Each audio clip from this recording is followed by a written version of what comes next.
Ayan mga idol, no. Kung gusto ninyo na matuto kayong gumawa ng ating pins concrete post at saka dragon frost, madali lang yan mga idol, no. 15 to 18 minutes lang yan idol, no. Pwede na nating tanggalin. Kaya pwede na nating tanggalin yan. Pagkatag-init, ayan, 15 to 18 minutes lang yan. Pwede na nating tanggalin. Napakadali lang talaga, no.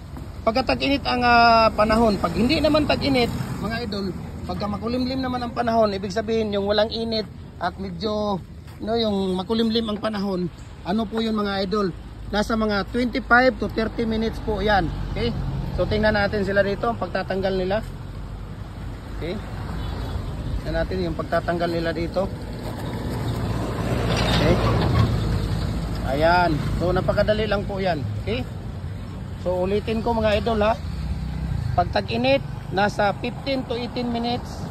Makikita ninyo pag wala ng tubig sa ibabaw, pwede na natin tanggalan kahit hindi umabot ng 18 minutes. Okay? Pagka makulimlim, 25 to 30 minutes, pwede na nating tanggalin. Ayan. No, napakadali lang. So yan po, tingnan ninyo. Pins concrete post, dragon fruit post natin ng mga poste. Walang iba, Jim Hardware ang Kukulamber Concrete Products. Kanituan Brands, Jim Hardware ang Kukulamber Concrete Products.